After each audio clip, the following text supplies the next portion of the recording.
Κυρίες και κύριοι, καλησπέρα. Είμαι ο Αλέξης Παπαχελάς. Καλώς ορίσατε στους νέους φακέλους. Μαζί μου απόψε εδώ στο στούντιο και ο Τάσος Τελόγλου. Καλησπέρα, Τάσο. Με τον οποίο θα κουβεντιάσουμε αμέσως μετά μια αποκάλυψη των νέων φακέλων για ένα σκάνδαλο το οποίο πιστεύουμε ότι θα προκαλέσει το ενδιαφέρον της κοινής γνώμης όλο και περισσότερο τις επόμενες μέρες και εβδομάδες. Το σκάνδαλο των δωροδοκιών από τη μεγάλη γερμανική εταιρεία Siemens, δωροδοκιών που φαίνεται ότι κατέληξαν σε χρήματα τα οποία πήραν Έλληνες πολιτικοί αλλά και στελέχη του ΟΤΕ. Ο Τάσος Τελόγλου πήγε στη Γερμανία. Τάσο, έχεις κάνει μια μεγάλη έρευνα γι' αυτό. Υπάρχουν απτά στοιχεία ότι υπήρξε όντως δωροδοκία πολιτικών στελεχών του ΟΤΕ και ούτω καθεξής από τη Siemens? Υπάρχουν καταθέσεις 4 στελεχών της Siemens, 2 είναι κρίσιμα γιατί χειριζόντουσαν αυτά τα μαύρα ταμεία, που λένε ότι δόθηκαν 100 εκατομμύρια ευρώ τα τελευταία 17 χρόνια για να δωροδοκηθούν κρατικοί παράγοντες και στελέχη του ΟΤΕ. Αυτό αφορά όχι μόνο ένα κόμμα. Όχι, αφορά τα 2 μεγαλύτερα κόμματα και αφορά σειρά διοικήσεων του ΟΤΕ, καθώς οι συμβάσεις για τις οποίες δόθηκαν αυτά τα λεφτά είναι διαφορετικές. Στις καταθέσεις υπάρχουν ονόματα, βγαίνουν τα ονόματα. Στις καταθέσεις υπάρχουν offshore εταιρείες. 2 από αυτές τις offshore εταιρείες, αυτοί που υπογράφουν, που είναι οι ωφελημένοι από αυτές τις offshore εταιρείες, έχουν αποκαλυφθεί από τις γερμανικές αρχές και αυτό που κάνουν τώρα είναι να διασταυρώνουν τη ροή των χρημάτων, αν όντως δηλαδή υπήρξε ροή χρημάτων προς αυτούς τους λογαριασμούς. Αυτοί που ξέραν τα ονόματα έχουν ήδη καταθέσει όμως ή όχι? Αυτοί που ξέραν τα ονόματα έχουν καταθέσει. Το μεγάλο αυτό σκάνδαλο της Siemens και των δωροδοκιών που έχουν φτάσει περίπου τα 100 εκατομμύρια ευρώ. Ο Χάραλτ Πέιτερσεν είχε δώσει σαν νεαρός απόφοιτος του Πανεπιστημίου συνέντευξη στη Siemens για τη θέση του εσωτερικού επιθεωρητή.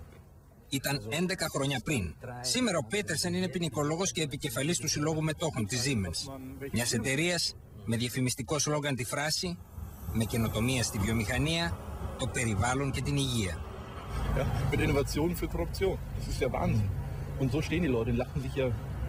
Also ich finde es auch für Deutschland problematisch, weil natürlich die ganze Welt über uns lacht. Wir diejenigen, die jetzt immer hingehen und sagen, ja, wir sind diejenigen, die Saubermänner. Und dann haben wir so ein Unternehmen.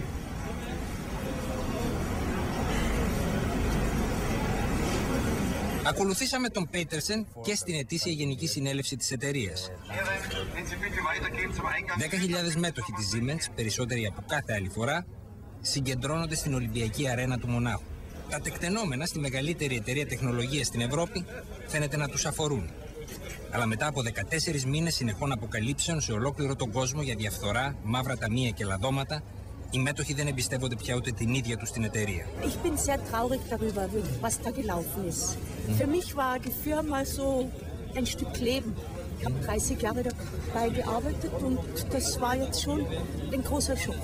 Ich würde jetzt weiter keine Aktien kaufen von so einem Konzern, der in Korruptionsvorwürfe verstrickt ist. Würde mich eher abschrecken. Ξέρουμε ότι είναι δύσκολη η αγορά, αλλά παρόλα αυτά ορισμένοι κανόνες πρέπει να τηρηθούν, διότι η υπόθεση είναι πάρα πολύ δύσκολη. Την ίδια ώρα ο νέος πρόεδρος της Siemens απαντά στους νέους φακέλους για ένα νέο περίεργο πρόγραμμα της εταιρείας του.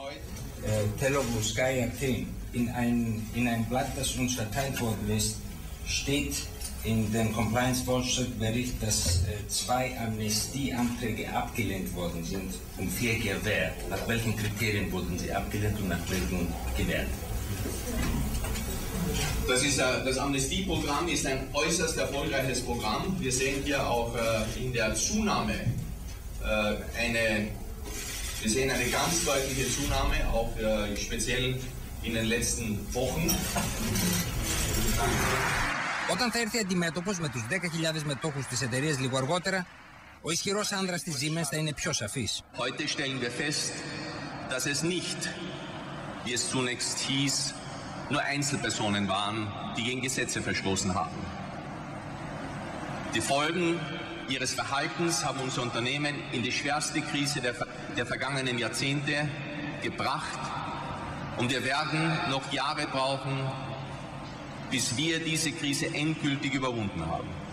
Wer Verantwortung für die Geschehnisse trägt, der wird dafür zur Rechenschaft gezogen. Τι έχει συμβεί λοιπόν? Το καλοκαίρι του 2005, η τράπεζα Dresdner Bank στη Ζηρίχη αποκαλύπτει ότι ο διευθυντής του τμήματος τηλεπικοινωνιών της Siemens Ελλάδος, ο πρόδρομος Μαυρίδης, στέλνει σε 2 δόσεις από την Ελβετία 8 εκατομμύρια ευρώ σε προσωπικούς του λογαριασμούς. Τα ποσά κτυπούν κόκκινο συναγερμό για τους Γερμανούς συναδέλφους του Μαυρίδη στο Μόναχο, όπου βρίσκονται τα κεντρικά της εταιρείας. Σε μια στιγμή μάλιστα που ήδη διενεργούνται εσωτερικοί έλεγχοι για μίζες και λαδώματα. Ελβετοί ερευνητές έρχονται και αυτοί στο Μόναχο Και ο κορυφαίος ρεπόρτερ της Γερμανίας Hans Leyendecker παρακολουθεί την επιχείρηση από κοντά. Η βοήθεια των Ελβετών και ο Μαυρίδης έπαιξαν σημαντικό ρόλο στο ξετύλιγμα της υπόθεσης. Αν δεν προέβαιναν αυτοί σε τόσο εντατικές έρευνες και σε κρυφές συναντήσεις με στελέχη της βαβαρικής αστυνομίας, αν δεν έδιναν τόσο πολύ υλικό από το άνοιγμα των λογαριασμών για να προετοιμαστεί η έφοδο στα γραφεία της Siemens, έφοδο στην οποία έπαιζε ρόλο ο Μαυρίδης, τότε δεν θα υπήρχε το σκάνδαλο αυτού του μεγέθους όπως υπάρχει σήμερα. Με τα στοιχεία από τους Ελβετούς για το Μαυρίδη, η αστυνομία του Μονάχου εισβάλλει στα κεντρικά γραφεία της Siemens. Οι 250 ανακριτικοί υπάλληλοι που μαζεύτηκαν τα χαράματα της 15ης Νοεμβρίου του 2006 γύρω από τα γραφεία της Siemens, εδώ, στην πλατεία Wittelsbach, στο κέντρο του Μονάχου, είχαν ψάξει προηγουμένως και είχαν βρει σε ποιο γραφείο κάθεται ο κάθε υπάλληλος. Όλα έγιναν αστραπιαία. Όταν οι υπάλληλοι φτάναν στα γραφεία τους, συλλαμβάνονταν και καλούνταν σε ανάκριση. Στις γερμανικές εταιρείες οι αστυνομικοί πάνε κατά τις 9 και είναι ευγενικοί. Σε αυτή την περίπτωση όμως πήγαν στις 6 το πρωί. Εκατοντάδες αστυνομικοί στήθηκαν μπροστά στα γραφεία των υπαλλήλων και τους περίμεναν. Οι πρώτες συλλήψεις έγιναν στις 8 το πρωί. Ένα τέταρτο αργότερα άρχισε η ανάκριση των υπαλλήλων και το μεσημέρι της ίδιας μέρας είχαμε την πρώτη ομολογία. Οι προσαγωγές των πρώτων στελεχών της Siemens εκείνο το πρωινό του Νοεμβρίου του 2006 έγιναν εδώ, στα γραφεία της βαβαρικής αστυνομίας στην οδό Ορλεάνης, μακριά από το κέντρο του Μονάχου και τα φώτα της δημοσιότητας. Η πρώτη ομολογία ήταν του μεταφορέα των χρημάτων Reinhard Sikaczek. Γι' αυτό το λόγο η επιχείρηση από υπόθεση δίκτυο μετονομάστηκε λίγο αργότερα σε υπόθεση Sikaczek. Ο Σίκατσεκ ήταν ένα γρανάζι στο σύστημα. Πολλά χρόνια μετέφερε τα χρήματα στην Ελβετία, στο Λίχτενστάιν και όταν πιάστηκε σκέφτηκε και τώρα πώς θα γλιτώσω εγώ. Για να σωθεί, ο Σίκατσεκ μιλάει για όλα. Οι Ελβετοί αστυνομικοί που είναι παρόντες στην ανάκριση τον ρωτούν και για το Μαυρίδη. Ο Κλάους Οτ, δημοσιογράφος της Süddeutsche Zeitung, τιμήθηκε φέτος με το κορυφαίο δημοσιογραφικό βραβείο της Γερμανίας, ερευνώντας την υπόθεση Siemens, αλλά και τα λεφτά που διακινούσε ο Μαυρίδης. Αυτά τα χρήματα που μέσω της Ελβετίας έφταναν στην Ελλάδα χρησιμοποιήθηκαν σύμφωνα με αρκετές μαρτυρίες τελεχών της Siemens για την πληρωμή, δηλαδή για τη δωροδοκία πολλών στελεχών του ΟΤΕ, αλλά και για τη χρηματοδότηση των δύο μεγάλων κομμάτων. Για να διασφαλιστεί η επιρροή της Siemens, δωροδοκήθηκαν άνθρωποι 4 υπουργείων, ώστε να κερδίσει η Siemens εν ώψη των Ολυμπιακών Αγώνων του 2004 ένα μεγάλο συμβόλαιο. Το μεγάλο συμβόλαιο που εννοεί ο ΟΤ δεν είναι άλλο από αυτό της Ολυμπιακής Ασφάλειας στην Αθήνα. Το 2003, μέσα σε ένα κλίμα πιέσεων και τους πρώτους αγώνες μετά την 11η Σεπτεμβρίου, η Siemens αναλαμβάνει να κατασκευάσει μαζί με άλλες εταιρείες στην Αθήνα το σύστημα ασφάλειας των Ολυμπιακών Αγώνων, πιο γνωστό ως C4I. Το σύστημα έχει πλήρως ενεργοποιηθεί. Καθοδό προς την τελική έκβαση του διαγωνισμού γίνεται τρελό παζάρι πίσω και κάτω από το τραπέζι. Ο διευθυντής τηλεπικοινωνιών της Siemens, Michael Kutschenreuter, σε μια κατάθεσή του, θυμάται τη συνάντησή του λίγο πριν από τους αγώνες με τον επικεφαλής της Siemens Ελλάδος, Μιχάλη Χριστοφοράκο.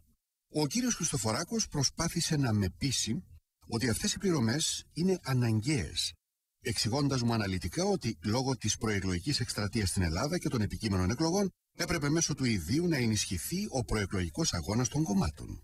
Μου είπε ότι αυτή είναι η συνήθις διαδικασία στην Ελλάδα. Ήθελε να χρηματοδοτήσει και τα δύο κόμματα για να κατοχυρώσει πως και μετά τις εκλογές οι πολιτικοί θα συνέχιζαν να εκτιμούν τη Siemens. Ένα μήνα μετά τους αγώνες, οι Χριστοφοράκος και Kutschenreuter ξαναβρίσκονται αυτή τη φορά στο Βερολίνο.